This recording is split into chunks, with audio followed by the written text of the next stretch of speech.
There's so much more to talk about this week in the world of politics. Our Line Opinion panelists are ready to dive into the other political news this week. I'm joined at the table by Daniel Foley, former New Mexico House Minority Whip. Laura Sanchez-Rivera is here. She's an attorney at Cuddy & McCarthy, LLP. Marcia Garcia is back. She's from Strategies 360.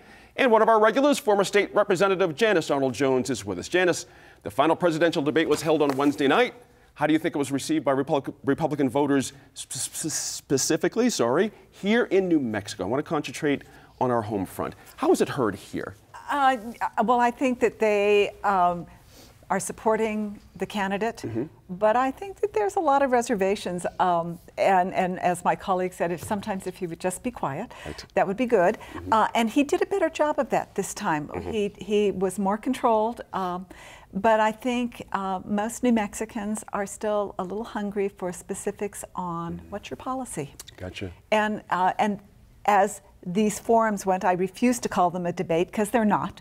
But there was more substance this time on both sides, and I appreciated that. Right. Laura, what did you make of it? It was hard to watch, and I could only last about 45 minutes, to be honest. I mean, I tried to hang in there as long as I could. Right.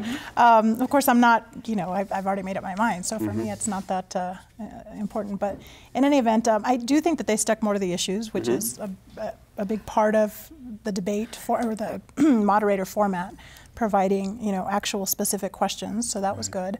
I thought that was a little bit more controlled. Donald Trump seemed more controlled at the beginning, but it still devolved into a lot of petty back and forth that we expect even children not to devolve into. Right. So that was what was unfortunate about the whole thing. Right. What did you make of, staying with you, for Democrats here in New Mexico watching Mrs. Clinton?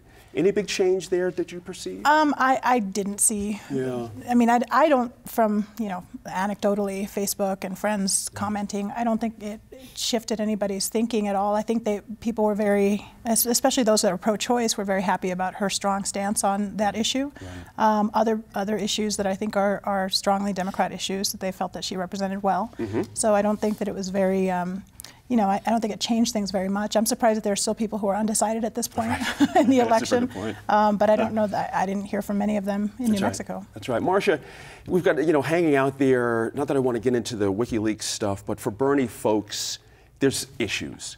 And I'm curious if you think for New Mexican Bernie supporters, they might have seen or felt something different from Mrs. Clinton during this final debate that sealed the deal to go over to her, as a matter of fact. Did you hear anything? I think I'm going to really echo what Laura just said.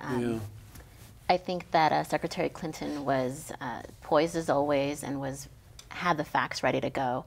I think what she said about abortion was just spot on. It was so powerful. It was so on point. So if there are Bernie supporters that were on the fence that abortion is a big game changer for them, then I think that this would have worked. Right. I think she did really well. Yeah. Daniel, what did you make of it? I mean, to Janice's point, the first half for Mr. Trump was pretty solid. He was on point, he was answering questions, and then it sort of went off tracks. And then you couldn't even see the tracks after a while. It was so far away from that. What was your sense of it? I think that, I just think it's a tough political season. I mean, I don't think either candidate is energizing people. Right. I think both parties are walking around saying, I don't think the debate won anybody over. I think Donald Trump solidified the hardcore Republicans that are voting for anybody. I think Secretary Clinton secured the liberal vote that's going to vote. I think the abortion vote is going to be, I don't think it's a player with the middle of the road folks. I think that's a comment that secures the hardcore on both sides. You asked about Bernie Sanders. He was here 2 days ago. He was in Albuquerque. He was at UNM. He's campaigning. He's a loyal member of the team.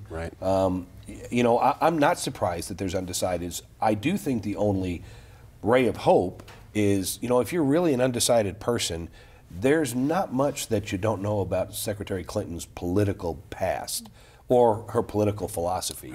I think the undecideds will probably break more towards Trump if he can keep himself from digging himself into a hole. I think he's really, I think if he would have just showed up and stays away from the name calling, stays away from the arrogance. I mean, that's the thing. I mean, I think his policies are right on a lot of issues, but I just think the arrogance, it's just one thing to, this has turned into a time of, you know, we hear that Secretary Clinton says something bad, so then Trump says something worse. Then Secretary Clinton does something worse, then Trump does something worse. And I mean, I think at the end of the day, I mean, we were joking about it off air, the whole deal about I'm a puppet, you're a bigger puppet, I'm a bigger, I was watching that with my kids last night and just going, these literally are two people, one of these two people are going to be in charge of the largest superpower in the entire free world, and they're calling each other puppets of Putin and laughing about it. It's just, you know, I think in New Mexico, at the end of the day, I think the good news is people are focusing on the local elections a lot more. I think people are more focused on legislative races, county commission races.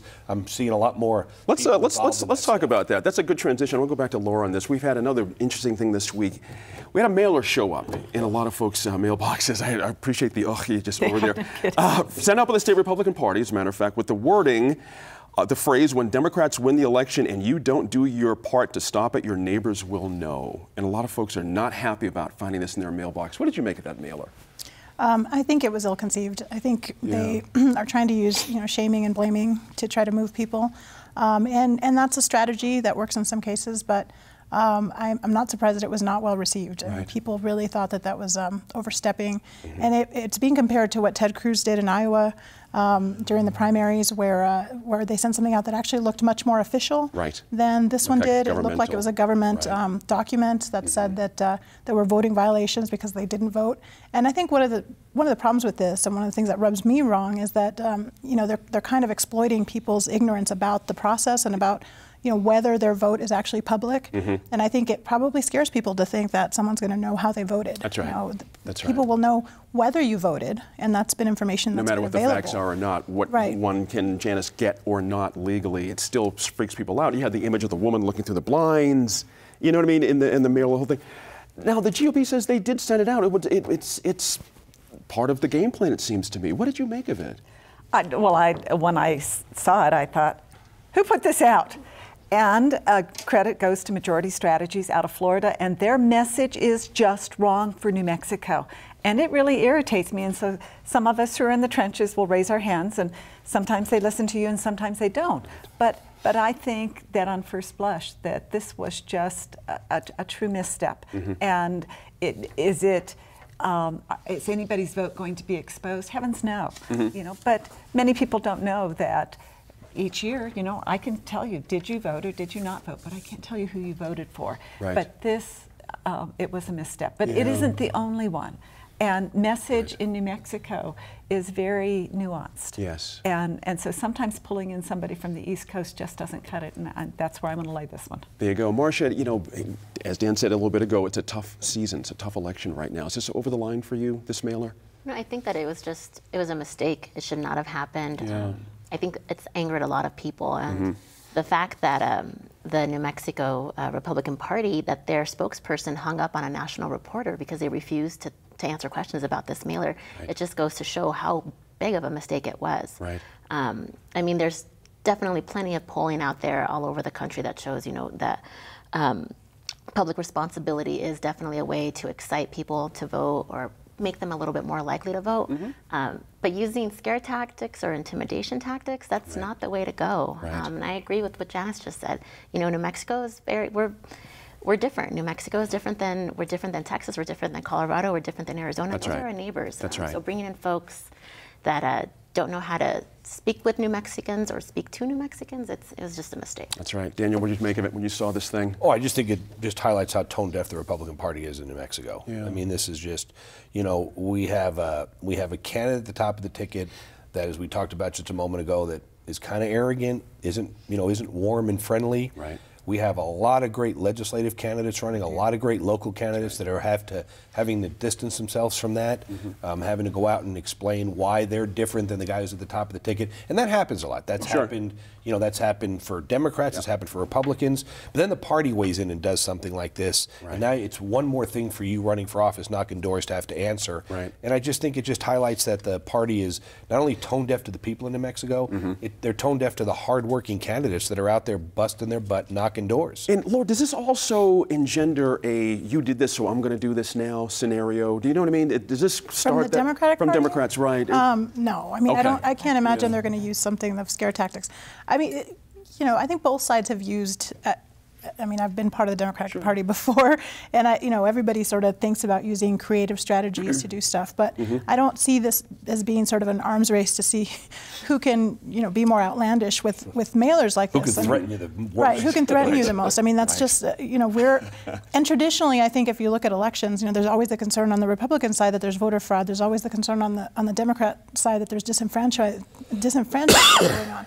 So there's, some traditional issues that always come up, but I think something like this was just such a misstep, and obviously it didn't land well with potential voters, Republicans. Either way, thank you for saying that. That's and so, I can't imagine we're going to see something like this from the Democratic Party.